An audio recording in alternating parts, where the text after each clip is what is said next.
Hey guys, I want to give you some tips and a little bit of extra help on some of the practice problems from yesterday.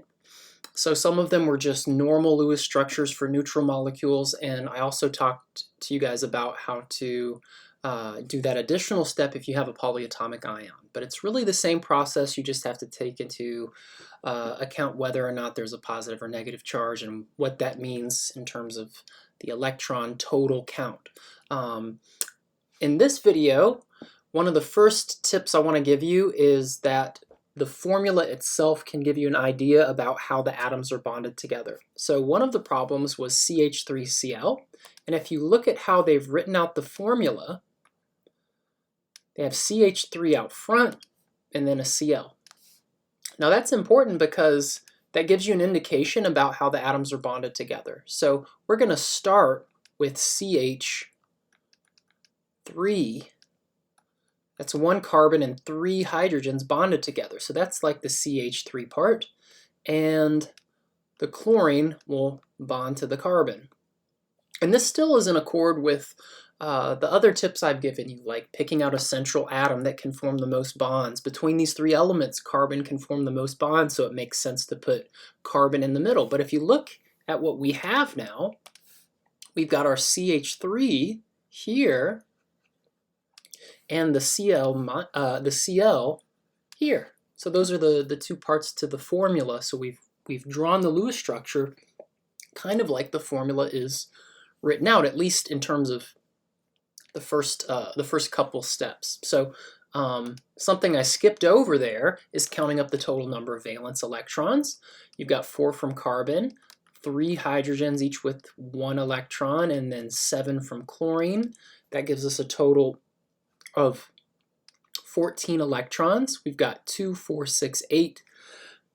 And so we have 6 more electrons that we need to place inside this structure. And so we could finish it off by putting those remaining 6 on the chlorine. So our final structure would look something like this. Okay? But again, the formula itself helps us see how the atoms are connected. Let's try to apply that to this one right here. So going in the correct order of steps that I've listed for you, count up the total number of valence electrons.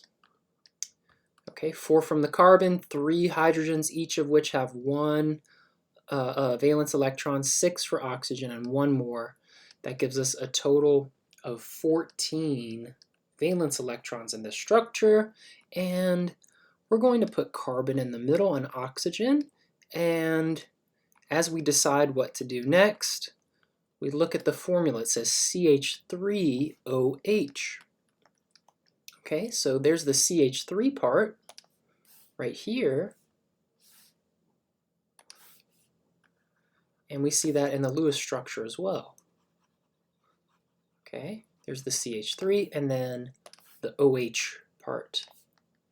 Okay, and those are it's kind of like the 2 halves on this molecule. To finish it out, let's count up how many electrons we already have in the structure. I'll highlight the electrons here in blue. 2, 4, 6, 8, 10. So that's 10 electrons we've used up. We've got 4 more to place. And the only atom we can place them on is the oxygen. So that should be the final structure. There's the CH3 part, and then the OH part. Okay. There was also a practice problem for the honor students that looked like this, C3H8. And when you have multiple carbon atoms, or multiple atoms at the start of the formula, it makes sense a lot of the time to bond all of them together. Okay, so we will ultimately have 20 electrons in this thing when we're done, but we're going to start off by putting our 3 carbon atoms together. And maybe some of you started off by doing something like that. Okay, we're going to put them, we're not going to connect them into circles or triangles or any funny polygon shapes like that, unless you have really good reason to think that that's what the chemical is like. And this actually is a real chemical that has 3 carbon atoms bonded that way. It's called cyclopropane. That's right, cyclopropane. And it's got hydrogens attached to each carbon. But that is not what we're dealing with here. This is C3H8. And so we put all 3 carbon atoms in the middle like this, bond them to the hydrogens, and by the time you count up how many electrons are in those single bonds, 2, 4, 6, 8, 10, 12, 14, 16, 18, 20, you see that we've used up all the electrons just in the single bonds. So hopefully you were able to get that final result there. Okay, just sort of maxed out everything and no lone pairs needed. Okay. So hopefully you find those tips helpful. Let's talk about resonance structures now. So resonance structures, what in the world are resonance structures? Well, we'll work a couple examples here in a moment, but in your packet, I want you to flip back to the page with the instructions on how to do valid Lewis structures. And I've written a couple notes here that I'd like for you to copy next to resonance structures. It says next to point 7, resonance structures exist if double and triple bonds can be placed in multiple locations. What that means is you still have a valid Lewis structure in each case, but the double or triple bonds and the molecule have ended up in different places. And this happens quite frequently, and it's important to know what it means. When you have resonance structures, that tells us that the real molecule is not accurately modeled by one single Lewis structure. We need all of these Lewis structures to understand what the real molecule is like. And the real molecule is like a hybrid. That means a mixture. So it's like a hybrid of all the valid Lewis structures. So let's see what that looks like. So in sulfur dioxide, that was another one of the problems from yesterday. Let's work through the process and see what it gives. So sulfur and oxygen are both in group 6A. We've got 18 total electrons to deal with. Sulfur goes in the middle.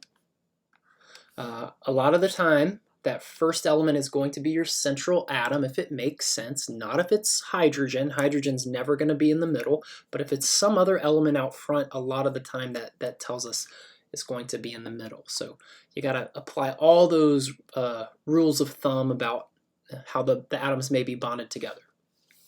So we've used up 4 electrons already. We've got 14 more to place, and we try to satisfy the octet rule. But you're going to notice that we run out 2, 4, 6, 8, 10, 12, 14 red electrons, and I'm out. So if you look carefully, you'll see that we have an octet around that oxygen and an octet around the sulfur, but we don't have an octet around that oxygen. So we're going to have to use a double bond. One of these lone pairs is going to have to hop over and form a double bond. So you may have come up with something like this for your Lewis structure, and that's absolutely fine. Okay, that's a valid Lewis structure. We know it's valid because 1, it's got the correct number of electrons. There are 18 electrons total in the structure. If you count them up, you'll find that there are 18. 2, 4, 6, 8, 10, 12, 14, 16, 18. And you'll also find that each atom has an octet. Each atom in here, both oxygens and the sulfur, all have an octet now that we've shared that lone pair. Got 8 there, still 8 on the sulfur, and now we have 8 on that oxygen. Okay, so we've satisfied both of those conditions now. The octet rule has been satisfied, and we've got the right number of electrons in the entire structure. Okay, so that's a valid Lewis structure. All right, but you might have drawn it a little bit differently, and it might be okay, because it turns out there is another way to draw this thing. Going back up here, as we worked through the process, you know, I started putting electrons down in different spots, right? But if I had started on the other side of the molecule, if I had started placing the lone pairs over here, we would have run out on the other side, right? And then we would have had to share with the other oxygen, okay? And so that would have given rise to the double bond being to that oxygen instead. And that's perfectly fine. And what this shows is that we have resonance structures, okay? Both of these structures are valid. And so what that means is the real molecule, not just our drawing of the molecule, but the real molecule is a mixture of these two ways of thinking about the molecule. It's not the case, it is not true that the real molecule has one single bond and one double bond. That's not the case. What's true is the real molecule has identical bonds that are something of a hybrid between single and double bonds.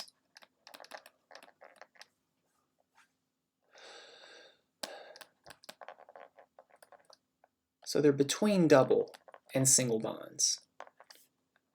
And you can't really draw that with the single Lewis structure. Okay, so we need both of them. Therefore,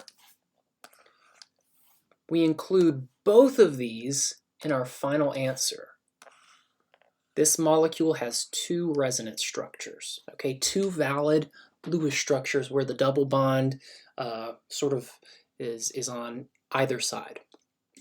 Another one that also has resonance was this polyatomic ion, nitrogen, carbon, oxygen.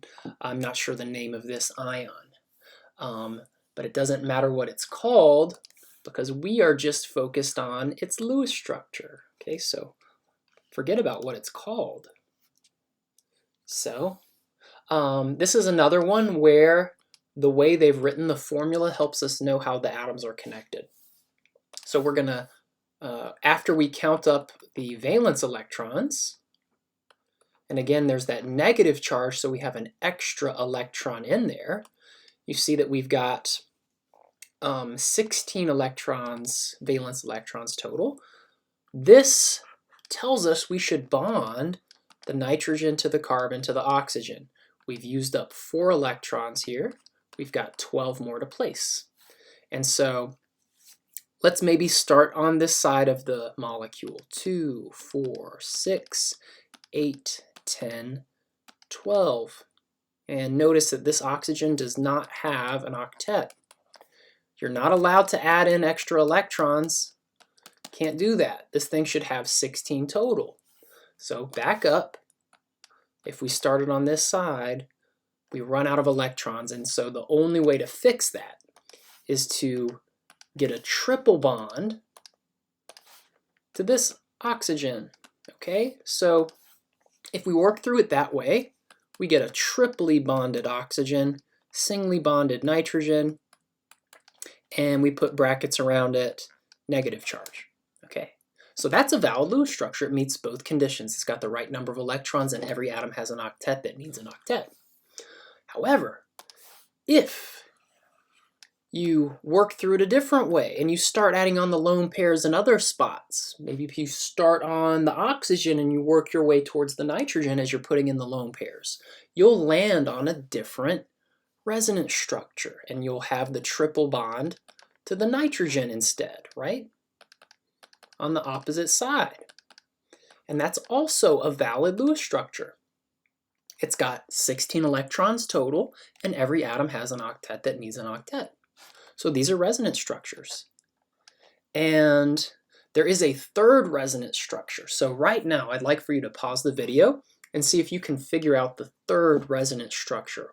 It's an equally valid way to draw this molecule, or really it's a polyatomic ion. It's an equally valid way to draw this polyatomic ion. See if you can figure out the Lewis structure.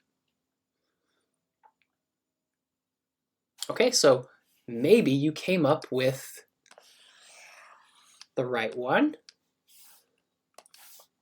And it's got double bonds between the atoms, like this, and 2 lone pairs on the nitrogen and the oxygen. Oops, there. So 3 valid ways to draw this polyatomic ion. All 3 of them help illustrate what the real polyatomic ion is like. It doesn't really have a triple bond and a single bond, or 2 double bonds. It's got something like a mixture of all of these resonance structures together. So we've put brackets around it because it's a polyatomic ion, but the double arrows here illustrate that we've got resonance structures. Okay, so that's today's lesson.